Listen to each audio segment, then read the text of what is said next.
It's another matchup of ASU versus U of A. And what's that? Oh my God. Kevin Hurley's, oh my God, he's having a meltdown on the side. He just took off his tie.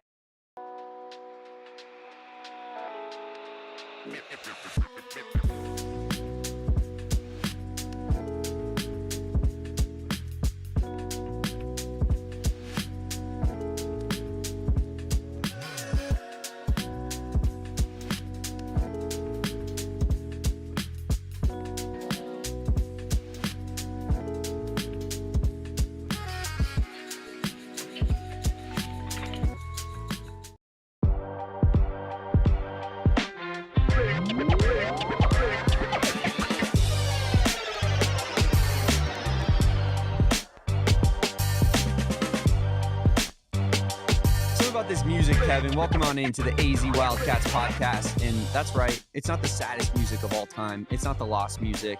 I am Damon Fairall with my guy Kevin Thomas. Yeah, we're back to just a regularly scheduled show, Kevin. Been a minute since we had one of these. Obviously we had post game on Saturday that I was back for.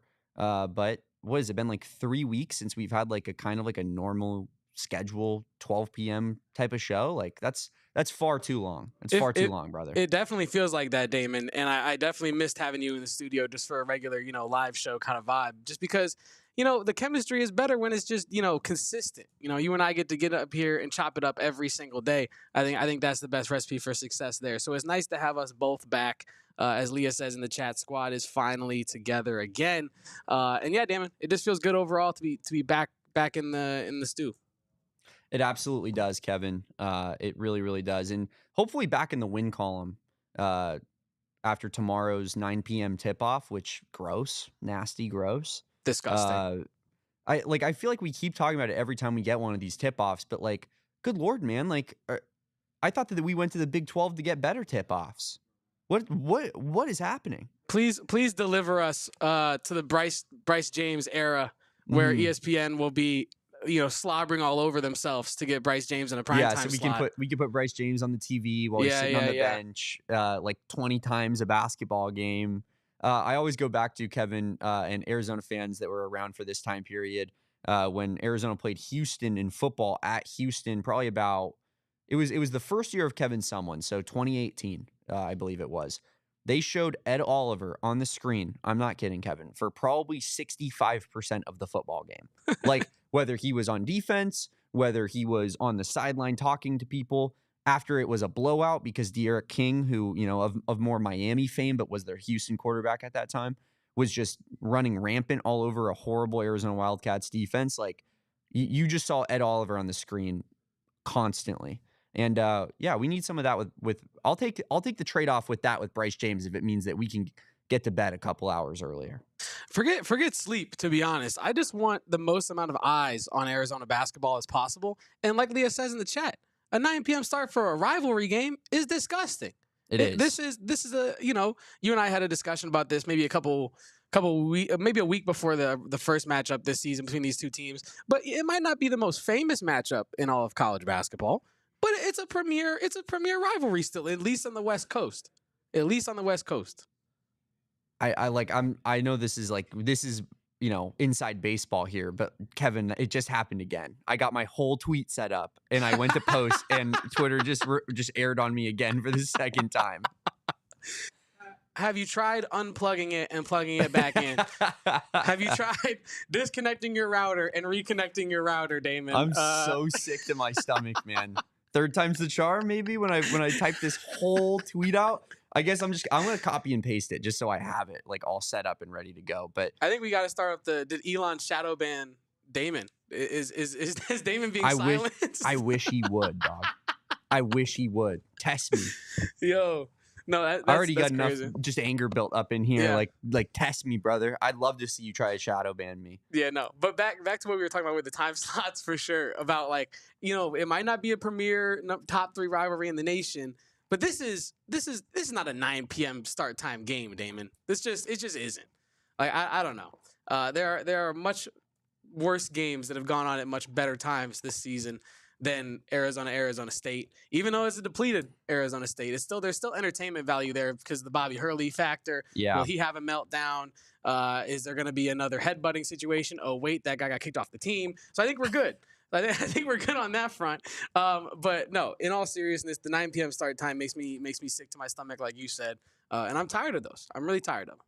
Yeah, but obviously, not tired of beating some ASU ass, Kevin. That'll never, ever, ever get tiring.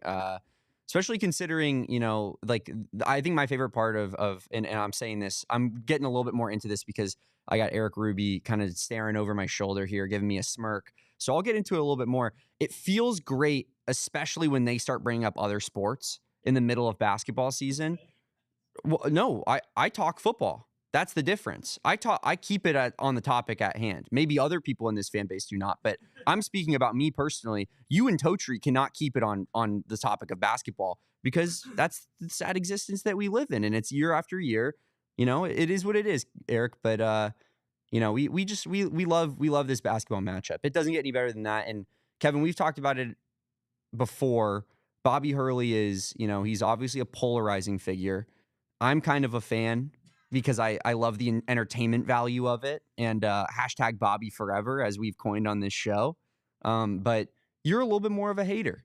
So maybe I'll give you the floor here. What do you expect to see from Bobby Hurley going into this one? More of the same? I know we talked about it a little bit off air, Kevin. Are we going to get a suit back in the rotation here? Because maybe this one just means a little bit extra to Bobby, or has he truly given up and wearing the quarter zips in such a non-Bobby Hurley fashion, just losing all respect for the game ever since that Arizona game? It's the truth, though. No, Kevin, he did. Maybe not respect, but all love. Did he? He's definitely lost some love. I don't know. I think you lose respect for the game when you go into your post-game presser and say, "I know who I'm not voting for in Big 12 awards." I think you lose respect for the game, and then you show back up, and he was wearing a suit because he's totally a respect for the game guy, right? But of course, I think the quarter zips have just. I think it just goes to show this is a new Bobby Hurley that we've seen since ASU started, this poor run of form here. He well and truly has given up, and we should fully expect, I think, a mutually parting of ways here at the ending of the season. Can I nerd out for a second, Damon? I'd love to nerd out. Safe space real quick? I'm going to make a comparison here. We always say safe space, but then on both sides, this isn't just a me or you thing. It's always a safe space until it's not. You know what I mean? But it's always a safe space until the take is so crazy that you need to get. Yeah, shoot. This is like a heel turn in wrestling for Bobby Hurley. I'm saying from a heel to a even bigger heel, or it's more so of like someone that people weren't really watching their matches. Like people are like, oh yeah, he's supposed to be a bad guy, but like I don't really care about his storylines in that way. But when he sat at the press conference and was like, yeah, I know who I'm not voting for, I was like, oh, he's taking it up a notch here. He's taking it up a notch. And then he changes his attire. And that's when you really know a character has changed in the wrestling business, when their attire goes a different way. Yeah. And he went from the respect for the game, place and time for suits, to, you know what?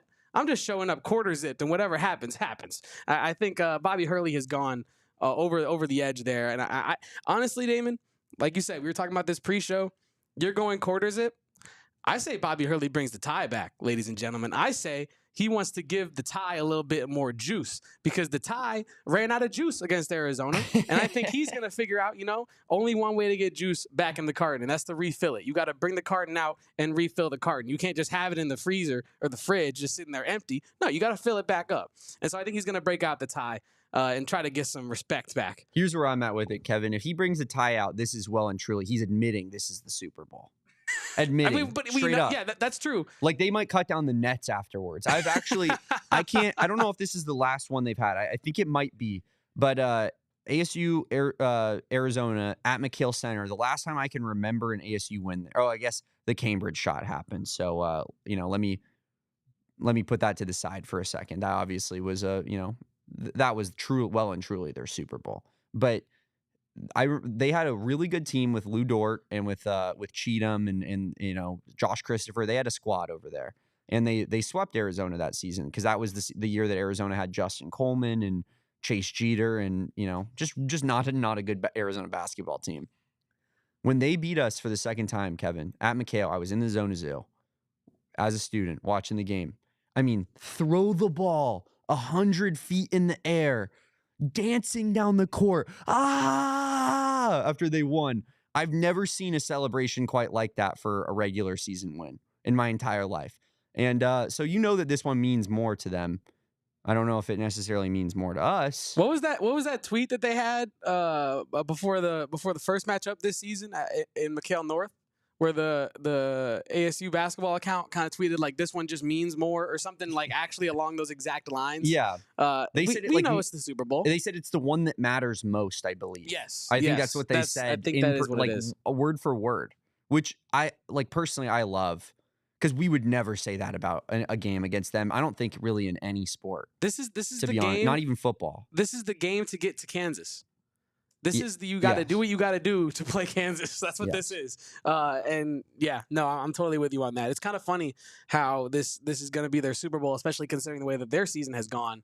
It's their Super Bowl anyway, right? But this is the game to be all right now because maybe Bobby Hurley's last trip as a Sun Devil to Tucson. So who knows? Who knows, Damon? And when you say that, Kevin, that gets me a little bit emotional.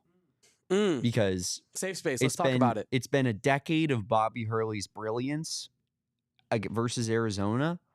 And just in that time period, after masterclass. Yep. And specifically like just all the meltdowns that we referenced earlier in the show. Such high entertainment value, Kevin. Well and truly like I know that, like, you know, we've already mentioned it. You don't really like him. I think he's such a good heel. Like, I really well and truly do. He's like one of my favorite heels. Like Mick Cronin, you know, and we made this comparison before. I find Mick Cronin to be just a genuinely unlikable human being. Agreed. And, like, I don't. I don't like that. Might seem harsh, but like that's what you deserve when you go into press conferences and go, "We got a guy getting 4 rebounds at center. That's going to lose you the basketball game 9 times out of..." Like, he's specifically pointing out specific players on his team and saying, like, this guy lost us the game. This guy's not good enough. He's doing it against opposition players. He's saying, that guy's a low 3-star and he's got 14 rebounds. How are we letting that happen? Being outwardly disrespectful to opposing players. I think typically, other than this Caleb Love situation, you really haven't seen that with Bobby. But that game well and truly broke him. It did. You can tell it did. And ever since then, we've gotten a little bit more, I think, like a depressed Bobby. Like it's almost sad to see. It's almost sad. It's like in here, you might be able to attest to this a little bit, Kevin. I'll speak from my personal experience. You can tell me. It's obviously you love it. Like the Heat are in a downtime, right? It's been a lot of Heat Celtics battles in the NBA for a long time now. Okay. The Heat are in a downtime. And obviously, like, it's fun to make fun of. But I can't help but feel that maybe in the back of your head a little bit, you're like, damn, like, those were, like, fun. That was good basketball. Those were fun matchups. And not having that is a little bit disappointing. I'm not saying that ASU versus U of A was good basketball, but it was fun to get Bobby to rip off the tie in the middle of the game and throw it.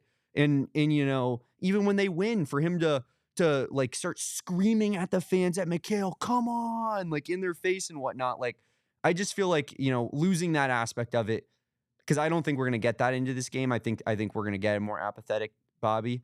I think losing that aspect of it is it's sad. It's just a little bit sad. Like it makes me feel emotional. I don't, and not the good type of emotional that I typically like to be, where you know, like I'm getting in wars with ASU fans. It's just like, damn, end of an era, man. End of an era. Yeah, it is. And like you said, I don't really care for Bobby Hurley and his antics. I think they're funny, but like in a secondhand embarrassment way, as to where I'm like, damn, I don't, like, if I was that guy, I would like stay in bed in the morning under my covers and be like, I can't believe I acted that way last night. What was I getting into? I'm so embarrassed. I need to make an apology right now. But he never does that. And so it's kind of just, secondhand embarrassment from Bobby Hurley going my direction. And if this is his last time at the McHale Center, it is the end of an era, but it's not one that I'm necessarily going to miss. You kind of referenced the Heat Celtics of it all. But to me, it's like, it's a lot less, because the Heat actually beat the Celtics at times, and there's some actual bad blood there. It's more like, you know, Heat Knicks, where the Knicks just lose every time, and you're just like, wow, that's pathetic. Actually, it's funny. Ironic that I say that off the back of the Heat blowing a 19-point lead and losing in overtime to the Knicks last night, but I'm more meant like in playoff series and whatnot. So but yes, I understand what you're saying. And also, I think like Arizona State is just simply not a premier enough program for me to really like care about if Bobby Hurley's there for the health of the rivalry. Like the team is not going to be good enough anyway. You know what I mean? Like it'd be one thing if Arizona and Houston in conference goes on to have all these great battles and great teams going back and forth, and there's Houston's so well coached, and then all of a sudden Kelvin Sampson just up and retires or up and leaves or whatnot. That I would feel worse about that because I'm like, damn, now I'm being robbed of some good entertaining basketball. But I mean, he will. I feel like that is coming in the near future. It is. But they haven't really fleshed out the rivalry enough for me to be like, oh, damn. Like, there goes that beautiful, beautiful series of games every year. But I think with ASU, like, if this is Bobby Hurley's last year, it's kind of like, good riddance, brother. But I do hope that it's Bobby forever because that's the best route to success for Arizona State basketball. And I think we all know that. Bobby Hurley has not been given a long enough leash. He has not been given enough support. I think Arizona State needs to funnel all their money. You got to let a guy build a program. Basketball. Put all the football money. Forget it. Football, y'all, it is what it is. Just take all the money and put it into Bobby Hurley because he clearly is the way for Arizona basketball. Well, here's what you're fleshing out right now, and I think that this is a good topic, Kevin, is you look at Arizona State football, and clearly everything's dandy. Everything's great. You don't need to put more into it. Things are. I'd say that Kenny has shown he can do more with less, actually. So I think you're right. Drain it from the football program, put it into a struggling basketball program where Bobby Hurley clearly just doesn't have enough money to make things work right now. And it's like, and I think, you fix both situations there. And that's a good point by you. That is a really, really good point by you. I say, Kevin Thomas, you should get Graham Rossini's phone number from Anthony Totri, and you should just throw him a text message and say, I figured out a way to fix Arizona State athletics. I'll text Mr. Rossini and say, hey, look, I understand, Bobby Hurley might be on the hot seat. This is an all-time great Arizona State athletics figure. I think that y'all need to do everything that you can to keep him where he's at. Is he their longest tenured head coach? I don't know in off the the top of my history of head. their basketball program. I don't know off the top of my head. You find that while I lay out this text message to our guy GR. Because I think what I'm gonna say to GR is, look, man, Bobby got to stay forever, and y'all got to do whatever you can to keep him there. And here's the plan, like Damon laid out. You take all the money from the football program and you put it into basketball. You go out and get a $10 million 5-star player. Who cares who it is, right? You know what I mean? And then you do it with what you can after that. I think that is the way. I think you strip Arizona State football at the knees, and then see what Kenny Dillingham can do. And you give Bobby the support that he's never had. ASU's never really ever supported Bobby Hurley. Such a great point. Ned Wolk from 57 to 82 was their coach for 25 seasons, Kevin. So not quite a legend at that level. Rudy Lavick coached for 11 seasons from 33 to 48 with a little bit of a gap there during the World War II era. Which by the way, that's I always get into it with Arkansas fans on Twitter. That's their best era of college basketball they've ever had. Just thought I'd throw that out there. But yeah, Ned, how could you forget a legend like Ned Wolk? He actually had a 600 winning percentage, which I find that's really good. This tells you everything you need to know, though, about the state of sports back then. I just clicked on him, Kevin. He was the football assistant at Xavier for 8 seasons from 48 to 56. Then he became a basketball assistant at Xavier, then became their head coach, later becoming ASU's head coach for a long time, and then became Xavier's head baseball coach for 7 years after that. Bro accidentally became important at work, and it was killing him. He coached all 3 sports, all 3 major sports at one certain point. If that doesn't tell you the state of college athletics back then I have no idea that. You want to talk about John Wooden? Let's talk about that guy. John Wooden never coached baseball and football. What did he ever do compared to that guy? You know what I mean? Who's John Wooden to this game? Yeah. But I 100% agree. Ned Wolk, legend. I also did want to bring up Javier's comment here, because this is actually exactly the take that Damon Dog had on our Arizona State postgame the first time the matchup came around, when I was kind of getting on Bobby Hurley. Damon said, look, if they let go Bobby Hurley, he's just going to go to the Big East and kill it there. And so I think that's 100% what happens. I really truly do. Like I just think that the fit there is so much better for a Bobby Hurley. You know, it's like he has relationships on the East Coast. He knows people in like New York, New Jersey really well. I think, you know, Duke basketball and what that breeds, Kevin, I think that just holds a much larger weight in the world of the East Coast rather than the West Coast, even though, you know, I'm not to say that it doesn't hold weight here on the West Coast, but I just think that Duke basketball's scope is a lot larger out there. And yeah, I think he genuinely will go to a Big East school and be fairly successful there. And we'll be talking about how he was more successful at, you know, I always said St. John's before Rick Pitino. That was always like the one that I picked, but maybe a Seton Hall or a school like that. You know, I think he could genuinely be successful out there. So, yeah, will be interesting to see. But of course, we got this game tomorrow, Kevin, and we do. Arizona needs to win this one.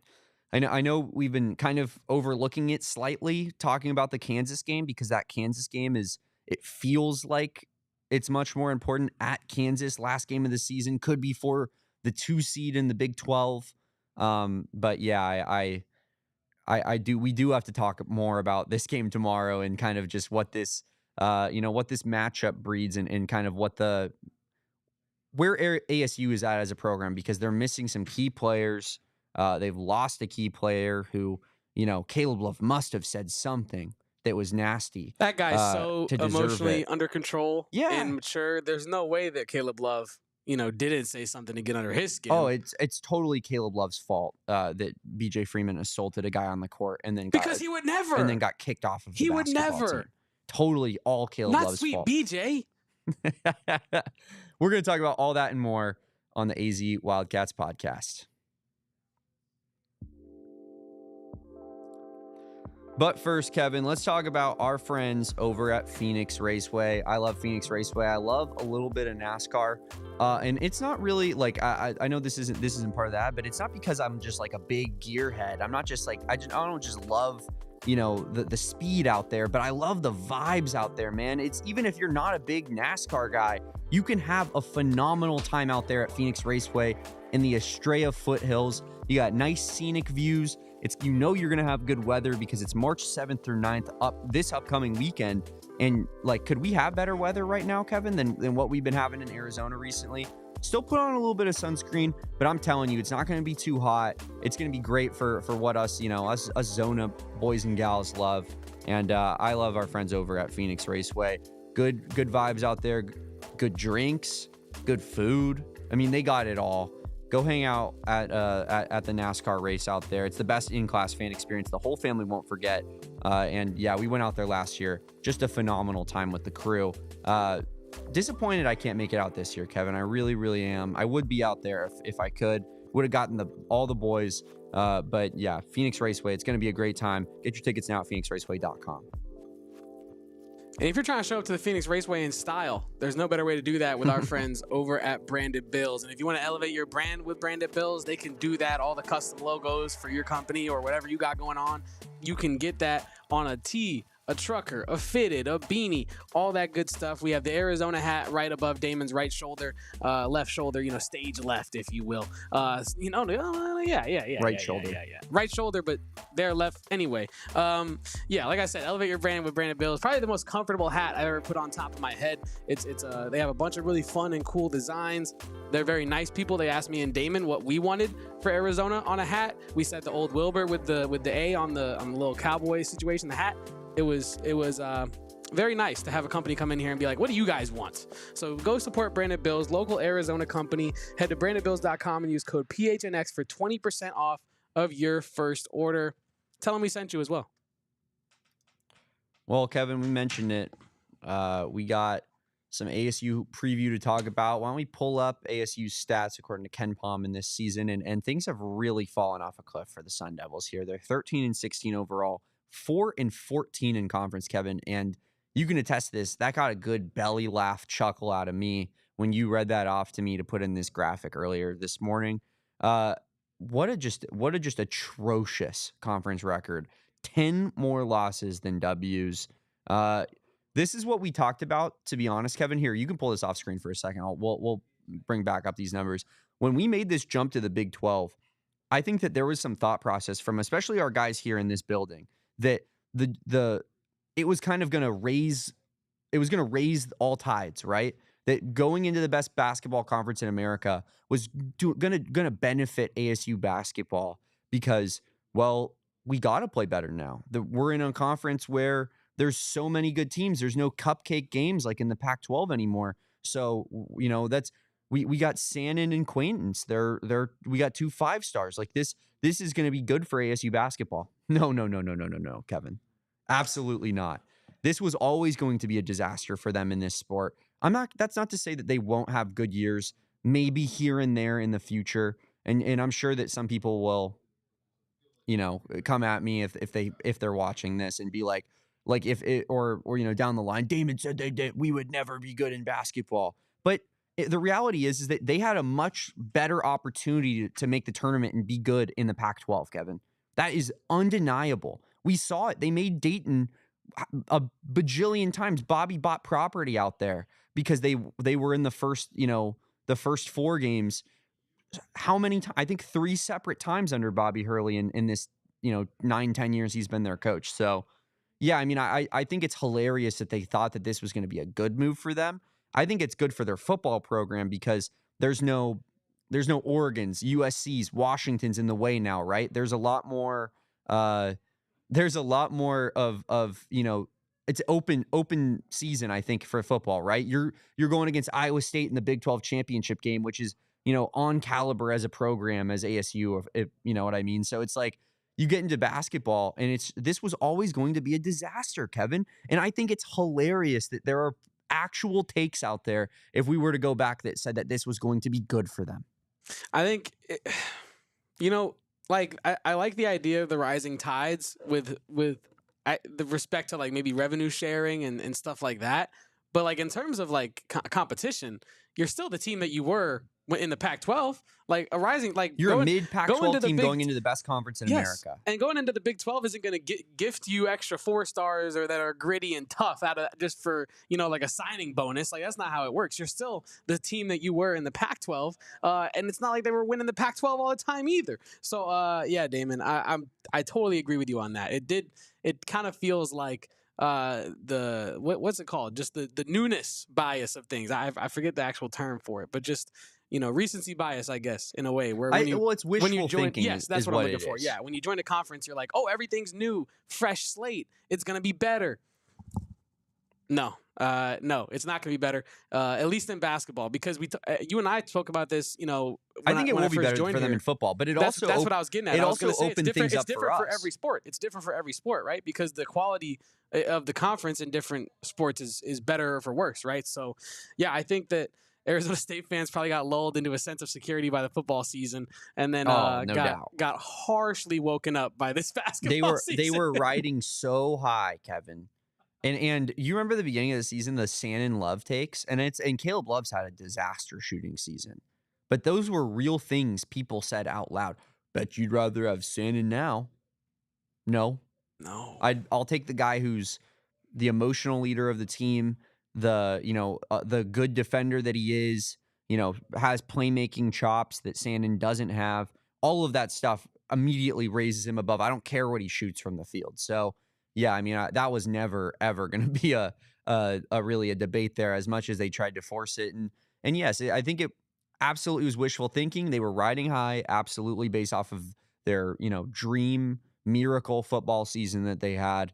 And yeah, I mean, I understand it. I think as humans, that makes sense from a mental standpoint, but it's also your ASU basketball. Never forget that.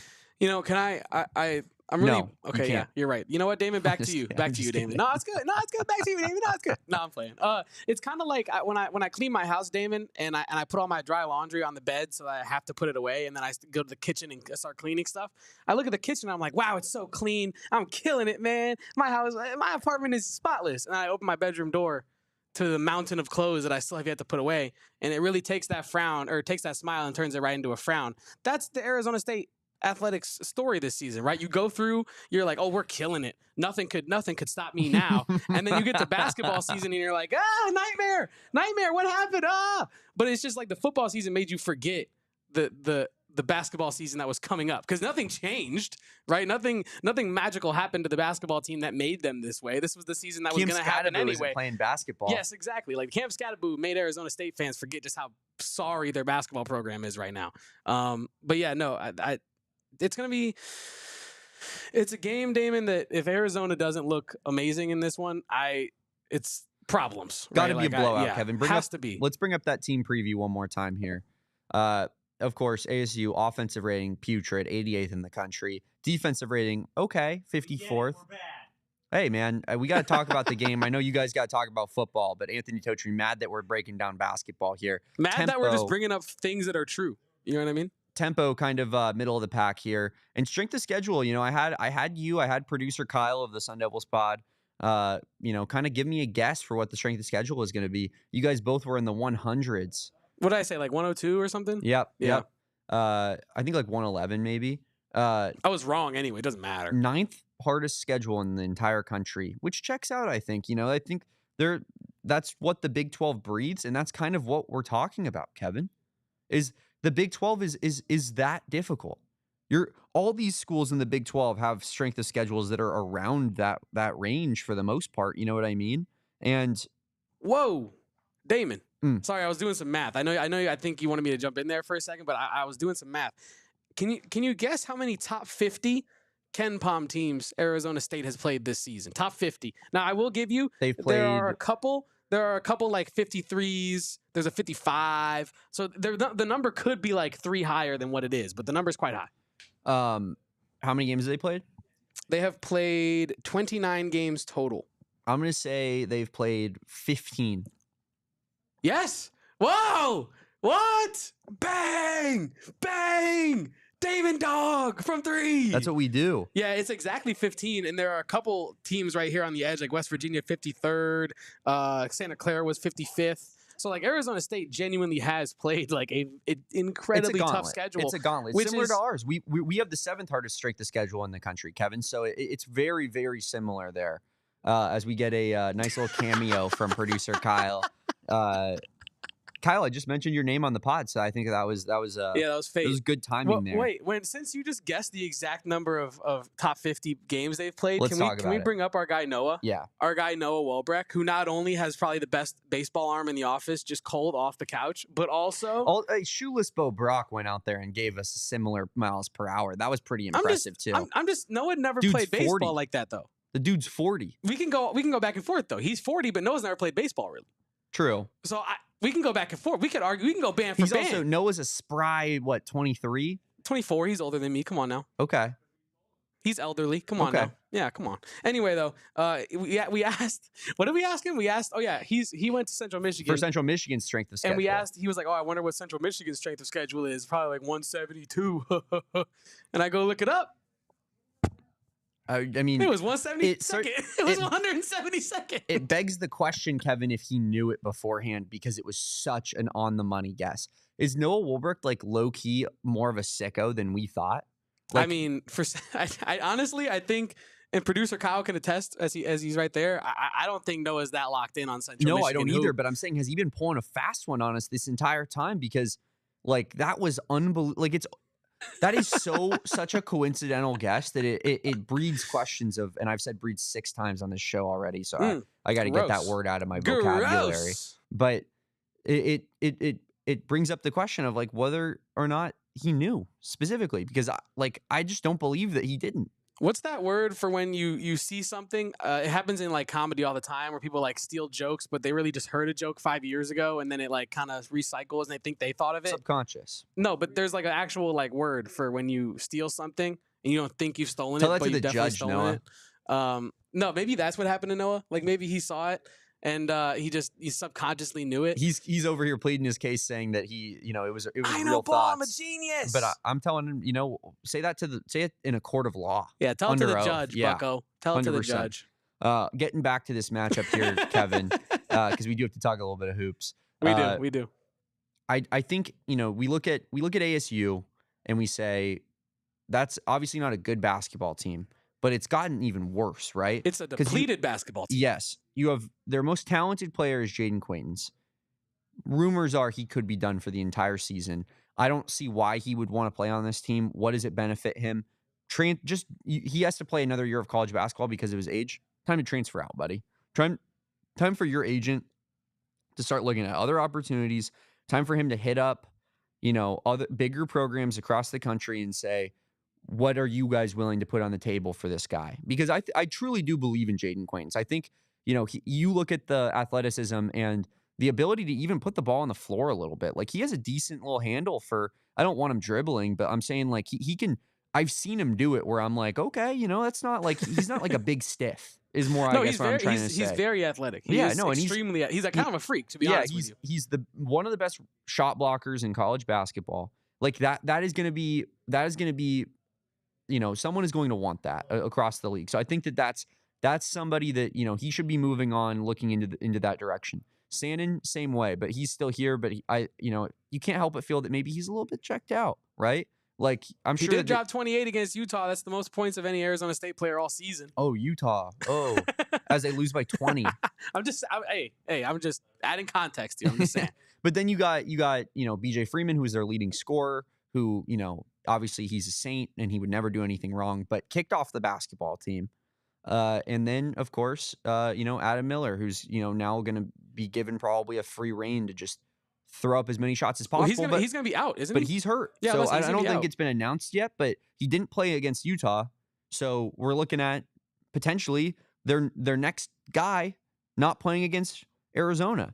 So, maybe it's the Sandin show. Maybe Sandin gets a chance to prove that, Arizona made a mistake, not bending the knee to me and letting me just kind of get the keys to the program. Josan drops 32 points in Arizona State's 75-34 loss to Arizona. Man, that would be special. I just said Sandin right over here, so we're good. But yeah, 11 for 20, took 20 shots last game. I expect more of that, especially if Adam Miller's not going to play. But yeah, I think, you're going to see him take just a ton of high volume shots here. And I don't expect it to really lead to much from a win column standpoint. Arizona, as you mentioned already, should just pretty much dominate this game, Kevin. I think there's concerns to be had if they don't dominate this game, because then I would start thinking to myself, if Arizona, it feels like they were then overlooking to Kansas, right? It feels like they were looking ahead. They're not taking, the game at hand seriously. I did appreciate, and I know I was out of town, but I did appreciate against Utah. It felt like they took that game seriously, right? At least from an outside perspective. You watched a lot closer than I did, but they didn't just say, hey, we're just going to beat the hell out of Utah. We got a big Iowa State game coming up. Like, they actually took it to Utah, which was good to see, right? And this team has a tendency to play down to their competition. I want to see a 70-7 situation in this one, Kevin. Absolutely just demoralize this basketball program. We know Bobby's going to be gone. It doesn't, like, this has no impact on Bobby Hurley. Put them in an early grave, Kevin. I want like you say 70-34. I want 90 or whatever. plus. I want 90 plus. I think that's generous. I want them scoring less than 50, and I want to scoring 90. Let's make this as embarrassing as possible. And ASU has done this, like that wouldn't be out of the ordinary. I've seen it before. They played that game against Washington State a couple years ago, where I got to see how many points they scored total in that game. But it was like one of the craziest things I've ever seen on a basketball court, where you're just sitting there and you're like, how is that even possible to score? I think it's something like low 20s amount of points or something. 29 in a basketball game. Gross. 29 points in 21-22 in a basketball game, Kevin. They scored the year. They scored the year in the game. That's kind of crazy. Let's do more. Let's do some more of that, Kevin. I need some more of that. I was going to say, one reason that I think Arizona should blow them out by 30-plus points here, Damon, is Jaden Quaintance likely not to play, like you alluded to earlier with that knee situation that he's got. He missed 5 games this season, second straight game, last game that he missed. If they don't have Jaden Quaintance down low, like the Awaka and Veesaar show, hell, even Trey Townsend, full effect, man. Full effect. Yeah. I need it, and I need it with all the urgency in the world. I think this is totally a Trey Townsend, like Anthony Del Orso game, no? Like, you're not going to be overmatched by these guys. Like No. maybe some other Big 12 opponents might present, right? Like, this isn't Iowa State, this isn't Houston, where, like, the matchup is tough. Like, Anthony Del Orso should go out there. Like, he's at Campbell again.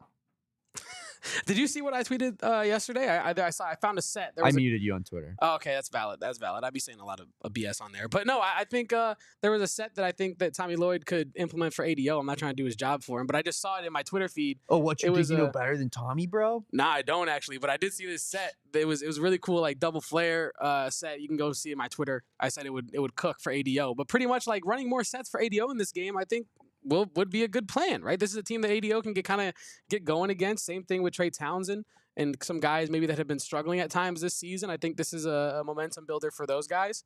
I do expect probably Caleb Love to get his in this game. Probably 20 plus from Caleb Love. Oh, and he hates ASU too.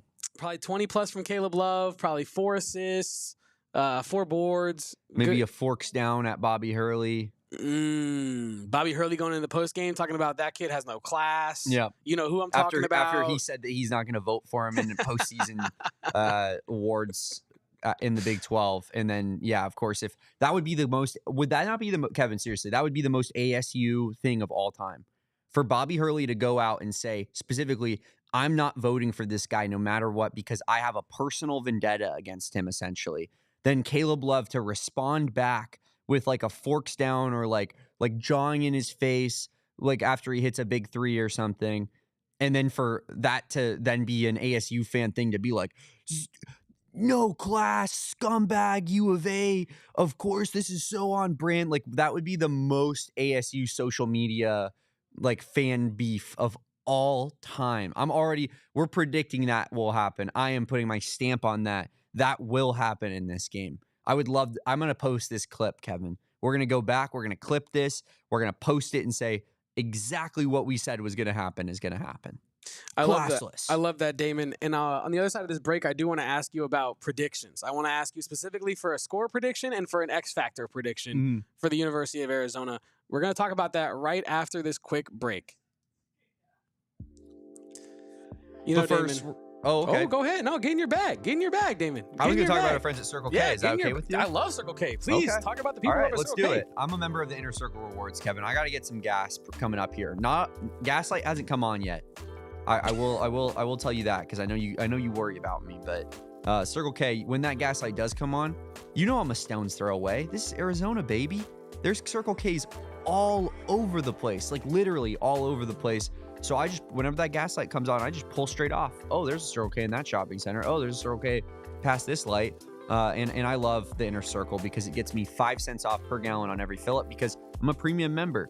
If you're not a premium member, don't worry. You're still going to get 3 cents off per gallon until you get to that threshold. But if you haven't signed up yet, you're going to get 25 cents off per gallon on your first 5 fill-ups. And let me tell you, folks, that certainly adds up. Gas getting a little bit more expensive. You're not going to find a cheaper price anywhere in the Valley or in Tucson than our friends over at Circle K. It's a free membership. It's easy to download. You can sign up at the pump. You can download your app. It is so simple. And of course, I already laid out the gas discounts, but you're going to get some discounts on all sorts of things, energy drinks, alcohol, all of the above that you can find at a Circle K convenience store. Join the Inner Circle for free by downloading the Circle K app today. Terms and conditions apply at participating locations. Visit CircleK.com for more details. And after you get your car all nice and gassed up, make sure to head over to our friends over at Spinatos. Spinatos is the official place to watch Phoenix Suns basketball if you also enjoy pizza. And if you got a nice little jump shot on you, Damon, dog, oh man. You got to compete in their horse variant competition, which you spell pizza instead of horse. Is very creative over there at Spinatos. We were brought some Spinatos by our guy Max, who is back from Africa. He's back from Africa. And he got us some Spinatos the other week, and it was delicious pizza that I need to go back and have again. So you can also win free pizza for a year, Damon. I don't think there's anything better than free pizza for a year. Certainly not. Oh, wait, yes, there is, because you get free pizza for a year and free Suns tickets to the game on April 9th. Kevin, how much pizza would you eat in a year if you got free pizza for a year? A disgusting amount. I'd eat it every other night.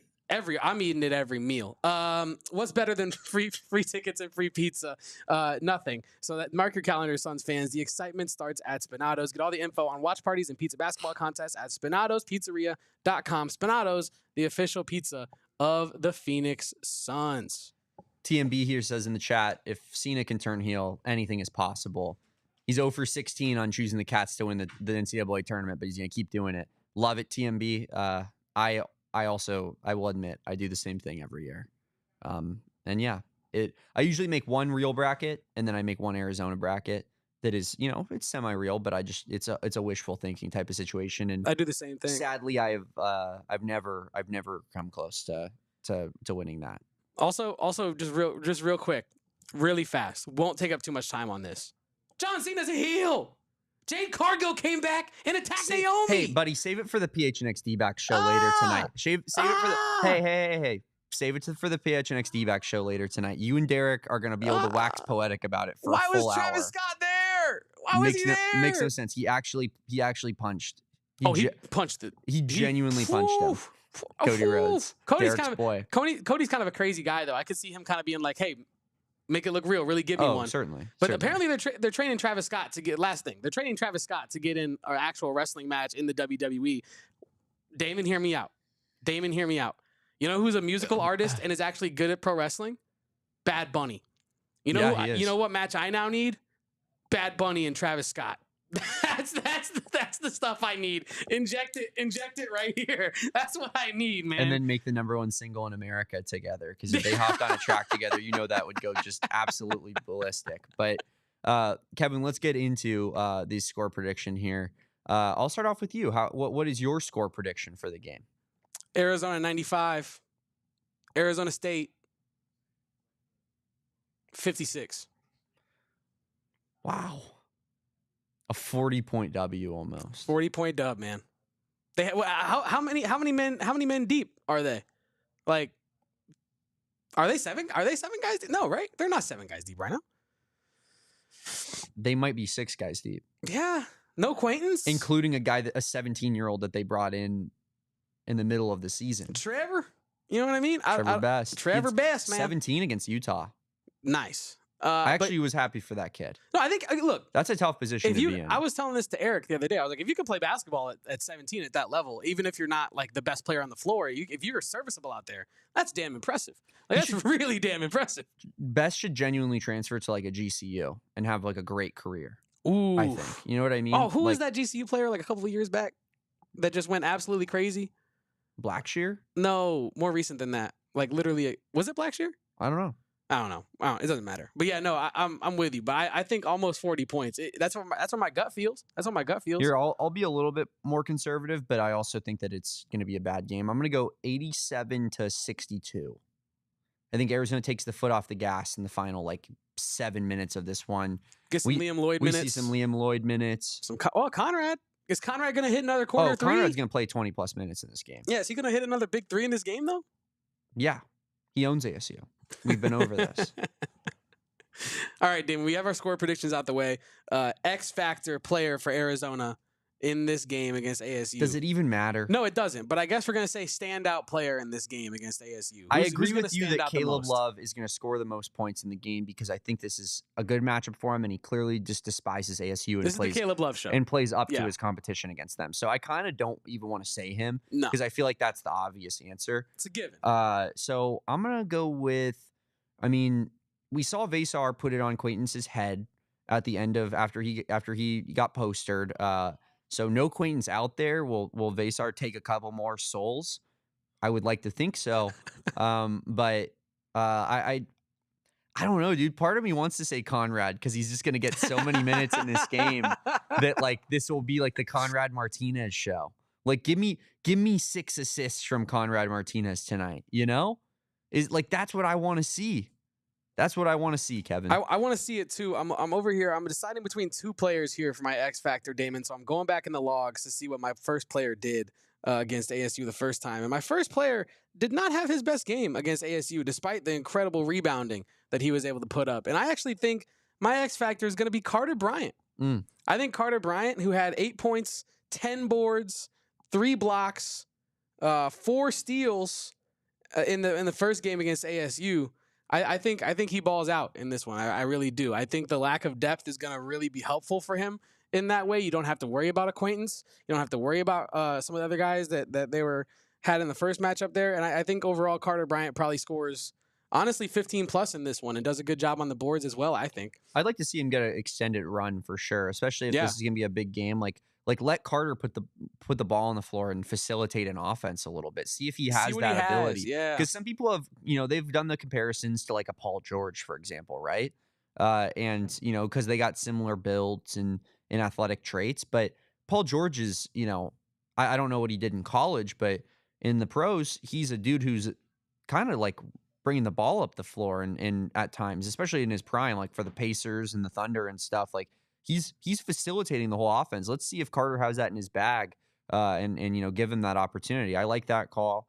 I think that's fun. My player number 2, real quick. My player number 2 that I was deciding between, and I kind of wanted your take on this, was ADO actually. Like I feel like ADO could drop like a 15 plus point performance easily in this matchup. That was actually, I think that actually is my serious one is ADO. I agree with you. Like we saw it against Colorado when Arizona played, and Colorado played a good game, and they're showing a little bit more life right now than ASU is, certainly. But Colorado is not a good basketball team, and ADO took advantage of that and was the leading scorer in that game, if I remember correctly. If not, he was close to it. He had 20 points, I think. So I'd love to see ADO get some threes off, kind of find that shooting rhythm, maybe get some confidence before this Kansas game, because it's hard to win on the road at Kansas, and you're going to need a couple big shots in that one. So yeah, maybe I'd like to see ADO. I think like 15 plus points from ADO in this one. I think that's a good call. And in my my little bit less serious one is the Conrad Martinez show. Let's see it. I want to see it. 10 plus points, a couple assists maybe. I don't know if 10 plus points is going to happen, brother. Hey man, 3 threes and a free throw. It's all you got. It's all you need, Conrad. I don't think he's shooting free throws unless we're in the bonus. What do you mean? The third three is an and one. What are you talking about, Damon? Where's your imagination, man? If that happens, that would be that would just be so funny.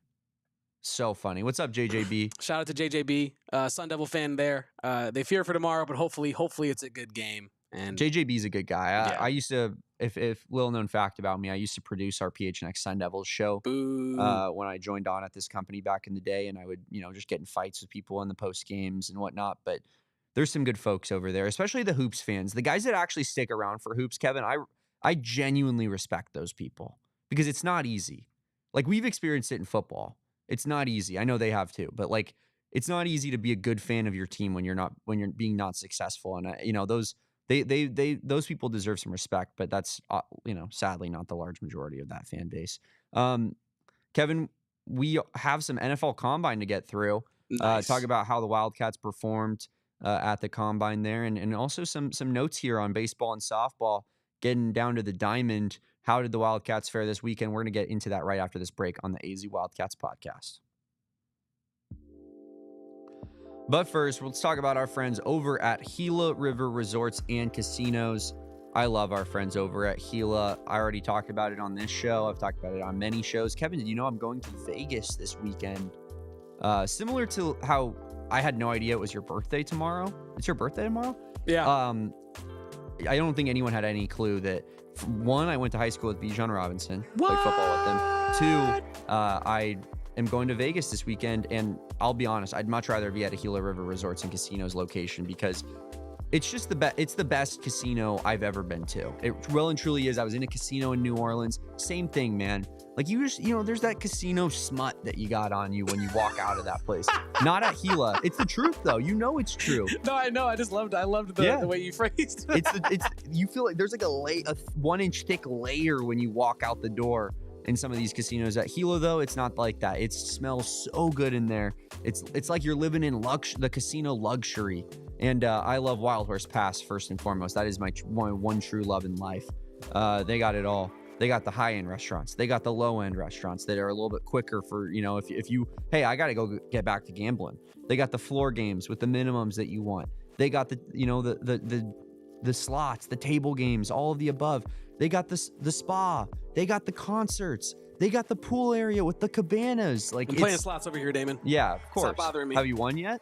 Every time. I mean, when you're at Gila River Resorts and Casinos, it certainly feels that way because you're going to find some of the best winnings that you'll find at any casino. You do you at Gila River Resorts and Casinos. Visit playatgila.com for more details. 4 locations, guys. Go hit up one of them all over the valley. You heard the man.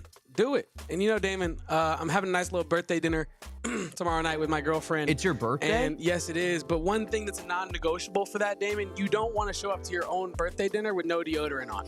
That's the one thing you absolutely cannot do. It sounds like you're speaking from experience, maybe. No, I'm saying I'm trying to be preventative. I'm trying to be proactive. One thing I will not be missing tomorrow on my birthday is Mando. You got to have Mando for any big event you're going to, just anything in your daily life, you got to have Mando, because one thing that has made me more confident is this whole body deodorant. And what makes Mando so unique is that it has that 72-hour odor protection. Now, not only that, it can go anywhere in your body. It can go on your pits, your back, your crack, your thigh folds, your belly folds, your neck rolls, behind the ears, anywhere outside the body. Mando can go. Created by a doctor who saw firsthand how normal BO was going misdiagnosed and mistreated. You can choose from a variety of scents like bourbon leather, clover woods, or Mount Fuji. And Mando's starter pack is perfect for new customers. Comes with a solid stick deodorant, cream tube deodorant, and 2 free products of your choice. And as a special offer, you can get $5 off that starter pack. That equates to 40% off your first introduction into Mando. Go to shopmando.com and use code PHNX for that discount. That's shopmando.com. Smell fresher, stay drier, and boost your confidence from head to toe with Mando. The way you emphasize that at the end, I like that. I think that's how it's like a big like you go with Mando. Like it's like a like I was waiting on you with the dough. Johnny does the opposite where he goes, "Hey, Mando." Like that's like I think those are like the antithesis of each other on both ends of the spectrum. I know you're not a big Star Wars guy, but that's a reference to The Mandalorian because there's a character in that show who's probably the worst character in the entire show who says that. And so Johnny, being the nerd that he is, he has to get it in on every Mando read that we do. But Kevin, we talked about it a little bit. You want to start with the combine? You want to start with little baseball, softball? Let's go to the combine. I'm kind of itching to hear your takes on this. You were live on the ground there, so I've been waiting to talk to you about this for a while. So let's start with the combine, Damon. I'm gonna let you drive this bus. Where do you want to go with the combine content? Yeah, I mean, I think it's only natural to start with our guy T-Mac, right? So Tetairoa McMillan, I think obviously he's the most hyped up Arizona prospect that we've had in some years here. I'll be honest, like I'm just given my age, I've been locked in on Arizona football my whole life.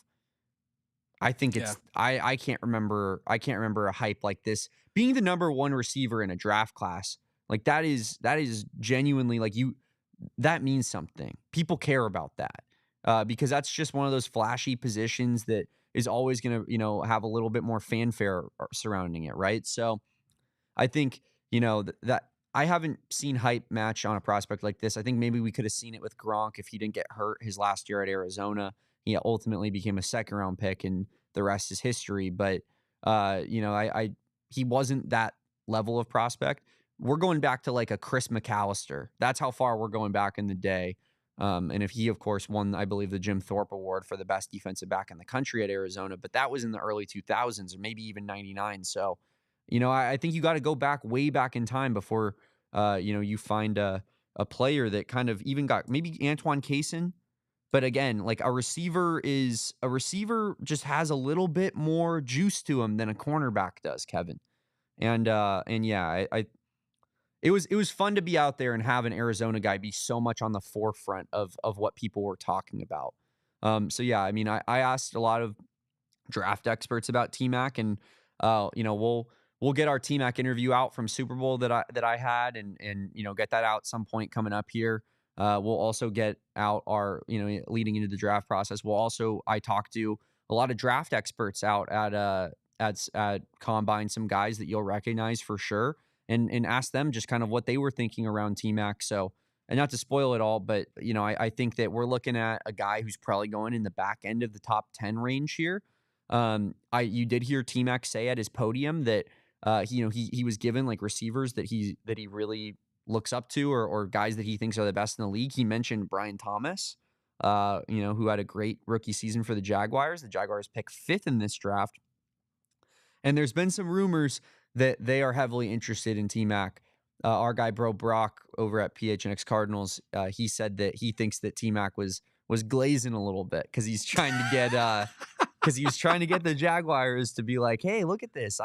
Brian Thomas, top 5 receiver in the league. I want to play next to him. Is that the first time ever that someone would try to schmooze their way into the Jaguars organization? Maybe so. Is it the first time ever? Here's the thing about T-Mac. He went to Arizona, right? He's from Hawaii. He's lived in Southern California for most of his life. And wait, if you're from one of our streaming platforms, you should go over to gophnx.com. The party continues over there. We're going to finish talking up Combine. Damon's going to finish giving up all his wise, sage knowledge. And yeah, we're going to get after it over there on gophnx.com. Yeah, so, and I have it here. Chris McAllister was the 10th overall pick in the 1999 draft. So I was actually pretty on the money there. But I think that we're looking at like a guy who hasn't matched the talent since around that time period. And yeah, I think we're looking at T-Mac being a back end of the top 10 guy. Maybe he falls a little bit past that. I've been seeing some mock drafts, like Mel Kiper has him going 22 to the Justin Chargers. Spears' Chargers. Yeah. It's Justin Spears' team. I saw Daniel Jeremiah in his latest mock draft had T-Mac going number 20 to the Tampa Bay Buccaneers. I think that those evaluations are a little bit low, Kevin. I'm totally with you on that, Damon. I feel like T-Mac, especially someone as intelligent as T-Mac, should be going higher in this draft, right? Because the report came out yesterday, I believe it was, that T-Mac scored the highest on the IQ test of any receivers this year that went through the Combine and participated. So not only does T-Mac have the best hands, not only is his athleticism underrated, not only is his catch radius unbelievably insane and out of this world, he also can get it done in between the ears, maybe where it matters most on a football field. Yeah, Damon, that was also really cool for me to see. And there's no way T-Mac falls out of the top 15, right? Like realistically, right? He's just too talented. I certainly wouldn't think so. He's too talented for that many GMs to be like, yeah, we'll pass on that guy. I'm 100% with you, and it's the attitude component too. Because how could you not fall in love with this dude every time that he starts speaking, Kevin? Like he is genuinely just so likable. I was talking to Tobe before the show, right? And like getting his perspective from an ASU guy. How could I saw some ASU fans in the comments of some of the T-Mac content that the Arizona football account was putting out, being like, "LOL, hope he's a bust," and it's just like, do you know how bad of a person you have to be to genuinely root against a dude like that, a kid really who has been nothing but a good person, nothing but fostered positivity, never had any sort of spats. Like here's an example. I think Jonah's a great dude, by the way. Jonah Savaiinaea. Like he had a really good combine as well. We'll talk about that for a little bit. But when Arizona beat Arizona State at Arizona 2 seasons ago now, right? Not last season, not the season before, but the one before that. There was a big fight on the field, and Jonah was heavily involved in it. I could see a world where you're like, you know what? I'm not rooting for this guy. Even though, he was 19, and that is kind of stupid. It's like, I got mad at Jacob Kongaika after the game. You can make an argument is your point. I don't care that if Jacob Kongaika is good in the NFL. He won't be in the NFL, but I wouldn't care if he was. You know what I mean? I think it's so sad to genuinely root against a guy like that. I don't care about Cam Scatterbo being good. I hope he's good. You know what I mean? It's just, it has no bearing on my life as an ASU or a U of A fan at that point. So, and sorry to cut you off. No, it kind of goes into let's just leave sports at sports, right? Let's root against them when they're playing against them. When they're playing against your team. But as a person, Cam Scatterbo's a good dude. You and I both met Cam Scatterbo. He's a nice person. There's no reason for me to be like, oh, F Cam Scatterbo, just because he played against my favorite team, right? I rooted against him all the time on the football field when he was out there playing and doing his thing. But I got no ill will towards Scatterbo or his family or what. I don't want him to make less money for his family in the future. Yeah, you know what I mean? Talking about? So some people just kind of take it a step too far. But I also think there's an element of it to where some people just really, if your logo that you associate with is a rivalry of my logo that I associate with, then you know what? I got nothing good to say about you. Which there's some validity to that. But I think when you take it to the point of I hope he's a bust, or I hope he doesn't make any money or whatever. That's kind of where it gets a little messed up. Yeah, but the good news is that I think T-Mac is pretty bust proof, Kevin.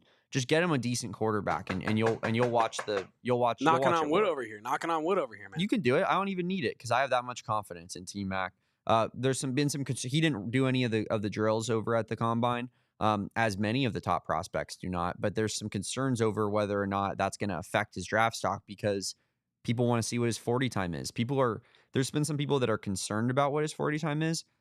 For me, I'm not really too concerned. I think he's running in the 4.5 range, like low 4.5s. Is he going to be one of the absolute burners at the combine? No, but he's also 6'4" and has an insane catch radius, and like you don't always need to be the fastest dude if you have some other things going your way. His vert is going to be off the charts. Like T-Mac's going to be just fine. I'll be interested to see at his pro day. Kevin, I think me and you should try to get down to the pro day and see if we can hang out and kind of, be there for that. I would love to. But yes, T-Mac, I think we're looking at the highest drafted Arizona Wildcat in some time, probably since Chris McAllister. And yeah, I have a lot of high hopes for him. I don't believe we have any of the video of him speaking or anything because you played it already. But I do have the video still. Okay. Do you have the Tet not T-Mac thing? I do not. Okay. Well, that was really what I was going to talk about. All the national media calling him Tet McMillan. Not a thing. Let's just clear that up right now. Never been a thing. Never been a thing. Not a thing. It's T-Mac, not Tet. He confirmed that to us, specifically at the combine at his podium. So let's just stop calling it. Let's just stop doing that, huh? Because he clearly doesn't like it. You saw his face. He had a smile on his face, Kevin, and then he goes, T-Mac.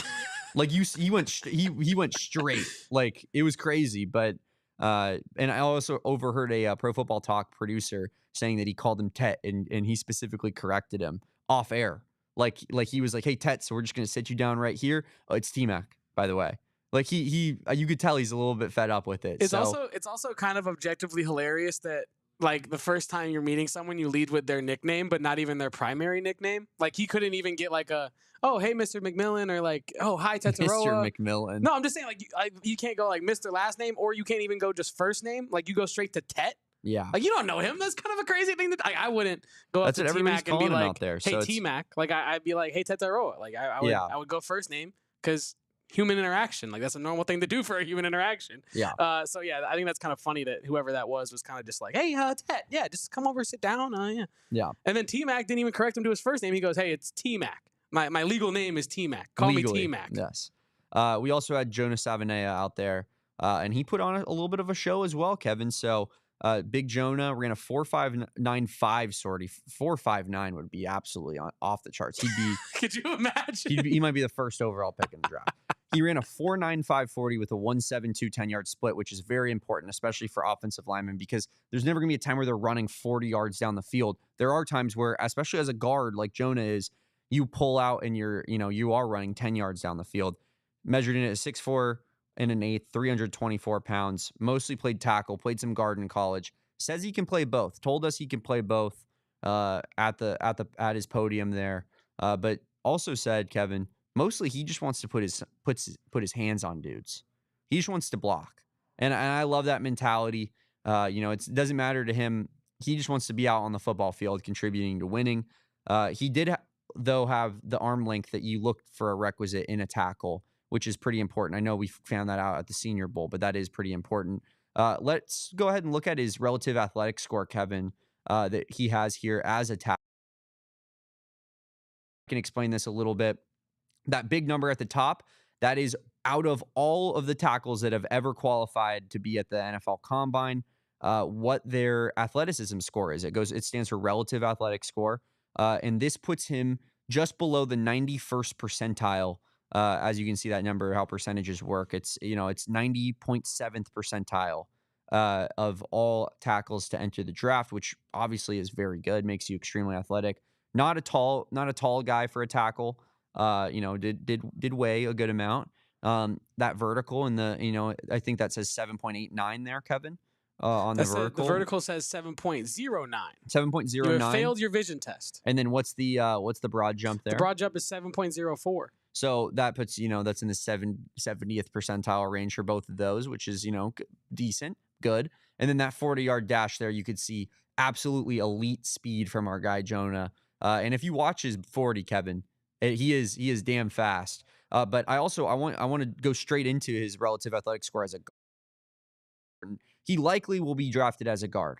And here you can see 99th percentile athleticism for guards that have attended the NFL Combine. Obviously impeccable, Kevin. That speed grade, still elite. Those explosion grades on those jumping statistics, good.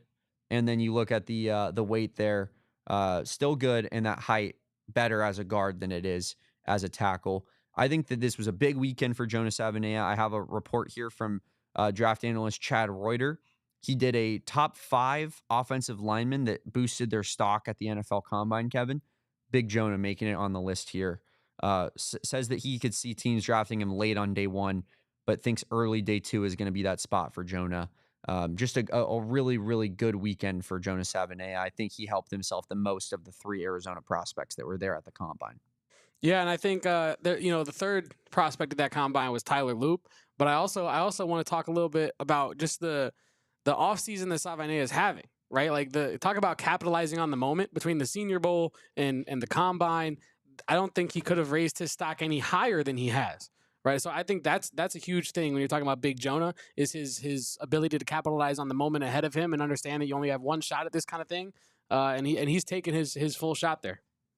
Yeah, absolutely. You mentioned it. Tyler Loop also invited to the Combine, one of the few kickers that's out there. I actually got to speak to Tyler Loop, Kevin, one-on-one, because the kickers, they kind of put him off to the side a little bit instead of put him on podiums. Get over I asked Tyler Loop, favorite memory at Arizona. He said hitting that 60-plus yarder against Houston right before half.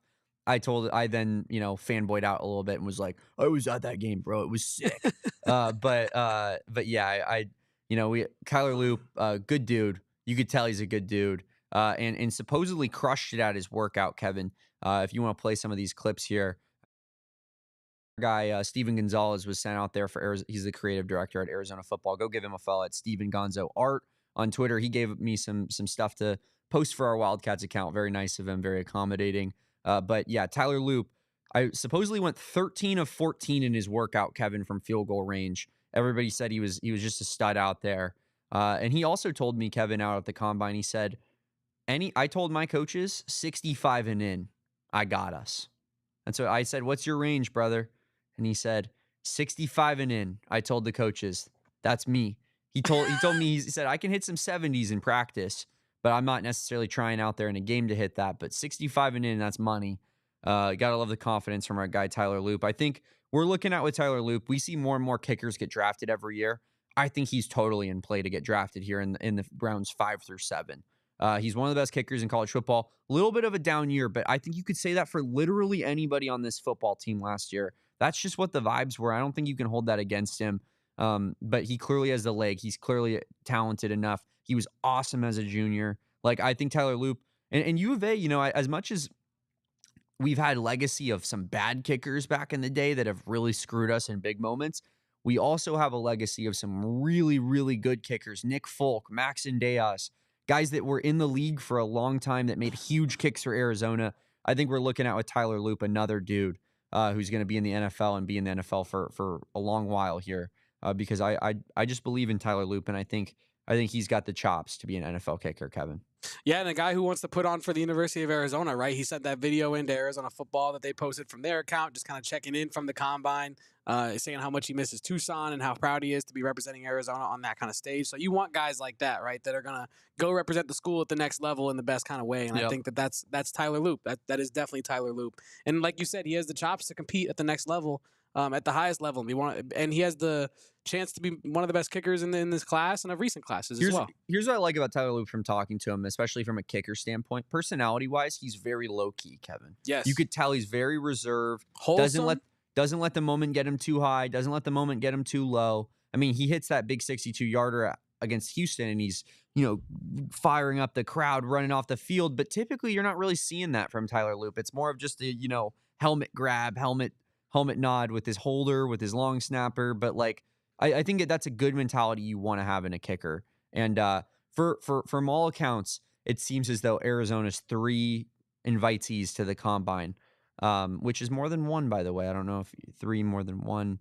Not sure if that's relevant or not, but I think there may have been another school, maybe a school that was a conference champion that only got 1 Combine invite. But we had 3, and they all showed out there, and we're all, kind of the talk of the show out there. So good weekend for the Wildcats, good weekend for Arizona football. And also, here's another thing, Kevin. Brent Brennan was out there. I think that bears a little bit of noting. You gotta love that from Brent Brennan, because we've mentioned about how he seemed a little bit too laid back. He's not putting his face out there. He's not doing the Jed Fish thing where it's just everything. It's all marketing all the time. We're hammering in the marketing nail.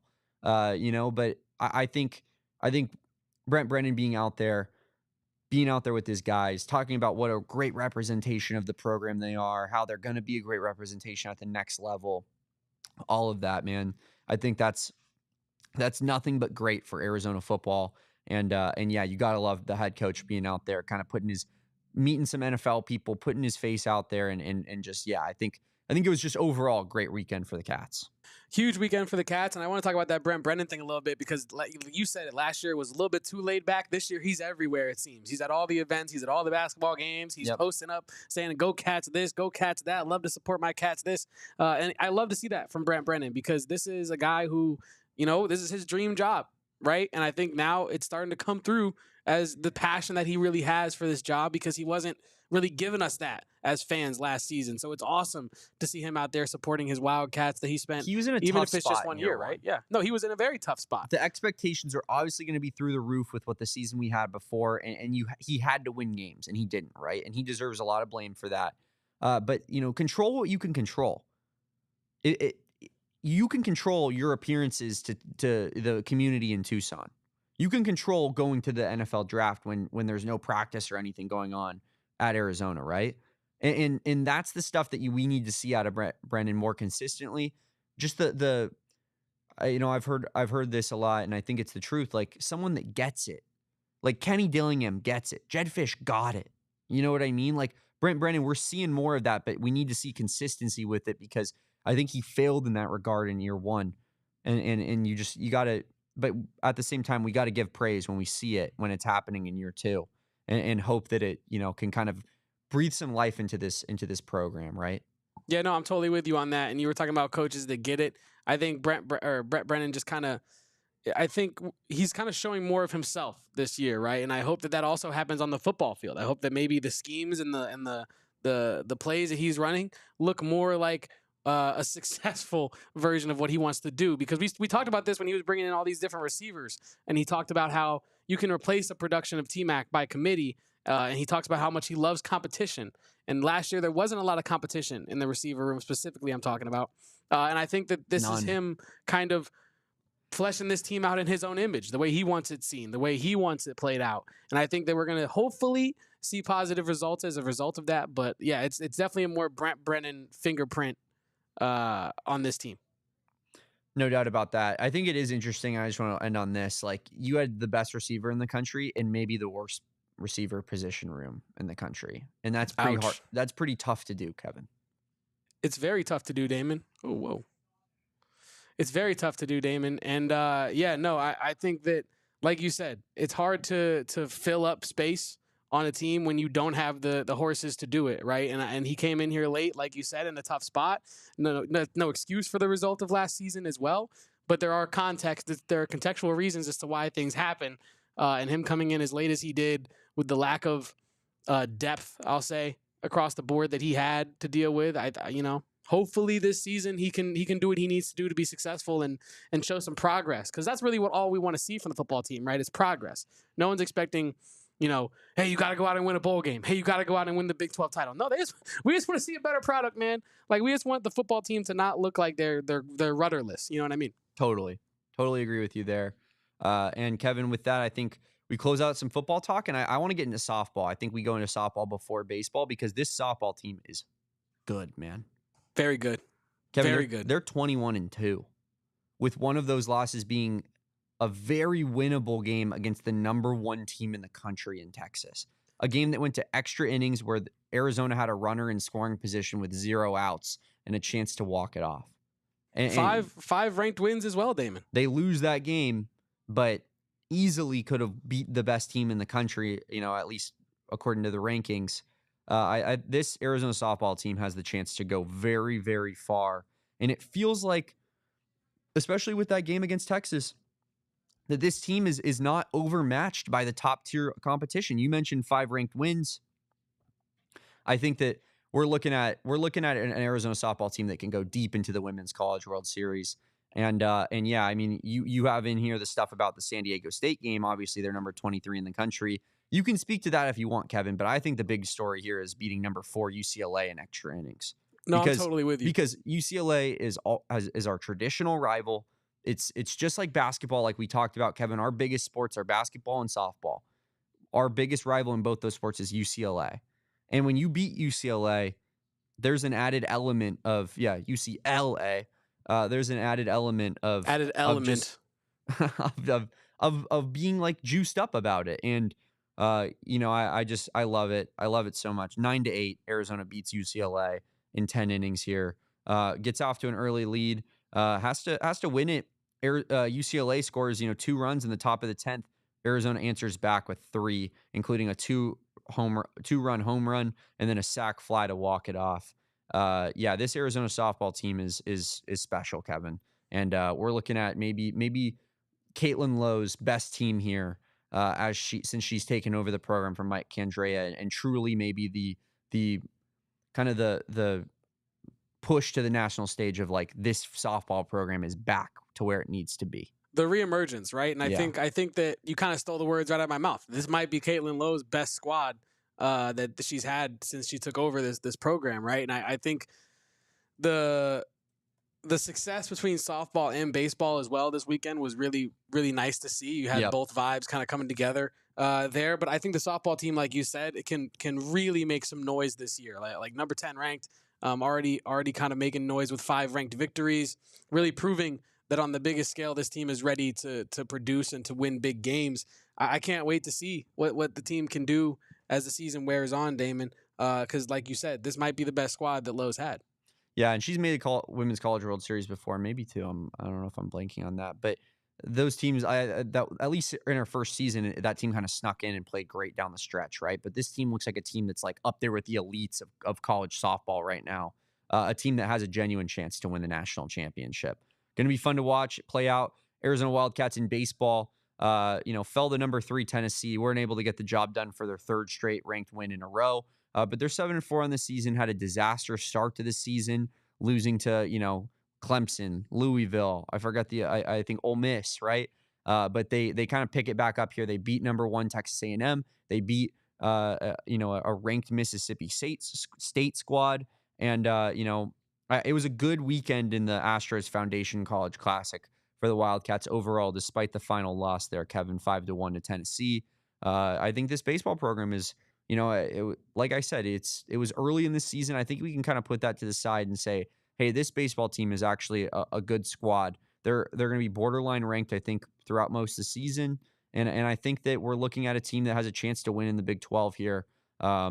As things go on. And Arizona baseball is known for playing well as things get better, late into the College World Series time and into the NCAA tournament. So I'm excited for both of these diamond sports, Kevin. I think that should be a good season for both of them. And despite the loss on yesterday for Arizona baseball, just a good weekend overall. I'm with you, Damon. And Arizona baseball looking ahead to a 4-game set against Pepperdine before a 1-game rivalry game against Arizona State on March 11th. So, I mean, hopefully, you return home to High Corbett for a long stretch. They don't go back on the road, Damon, until March 21st when they face off against West Virginia in Morgantown. So this is really a chance for Arizona baseball to build some real momentum here. You have 4, 5, 8, 9 home games coming up consecutively. So, yeah, big stock increase here for Arizona baseball. Get that record exactly. Back up 7-4. Like, it doesn't look great on paper. You know what I mean? This is your chance to make up for Ole Miss, Clemson, and Louisville. Those first 3 games to start the year where you did take some L's and kind of continue this streak of good momentum. Because beating number 1 Texas, number 18 Mississippi State, and then falling to the number 3 defending champions, no shame in that. It's an incredible weekend, and you want to continue that momentum through the month of March here before you go back out on the road. And honestly, then you return back home, Damon, for another home set. So Arizona's schedule kind of really friendly period here in the month of March.